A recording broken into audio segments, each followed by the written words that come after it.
Here's a step-by-step guide on how to draw this flower. Prepare your henna cone. Use a fine-tipped cone for clean lines.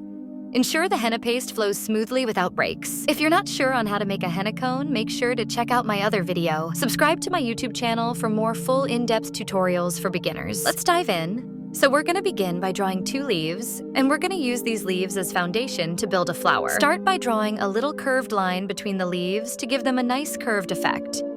Next, add a small teardrop shape. Outline it and layer it a few times to create a smooth, layered effect.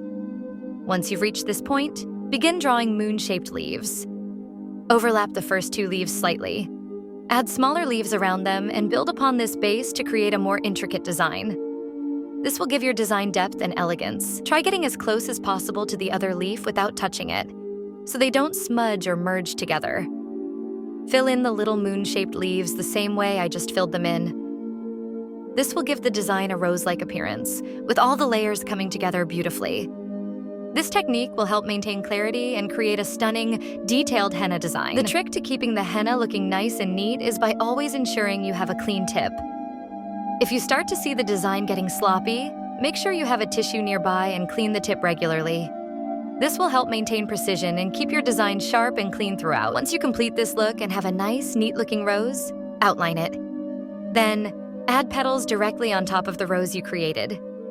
This will give you a nice, big, beautiful flower. When you start shading the petals, make sure to draw the lines with very thin gaps between them. Avoid getting the lines too close to each other, as this can cause them to merge and smudge. Also, apply light pressure on the henna cone, squeezing it gently to maintain a controlled pace. This will give the shading a nice curved effect without overloading the design. Mix up the lines, using both short and long ones, to create a more dynamic and beautiful effect. This variation in line length will add depth and elegance to your shading, making the design look even more intricate and pretty. To complete the flower, thicken out the edges of the petals. You can vary the thickness, making it thick in some places and thin in others.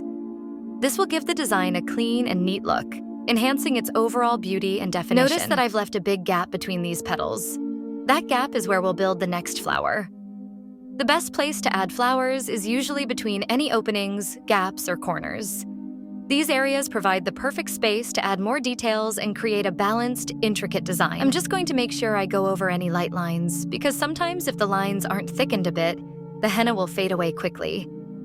Even though thin designs are often prettier, they don't tend to last as long, so thickening some of the lines ensures better longevity. With the next flower, we're going to use a similar technique, but we'll change it up a little bit. That's all for today. I've covered everything for this lesson.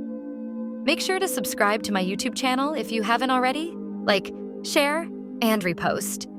The more you interact with my videos, the more free content I can post for you guys. I also hope to help people from poorer countries learn a skill so they can earn a living. Thank you so much. I hope you enjoy the rest of the video, and goodbye.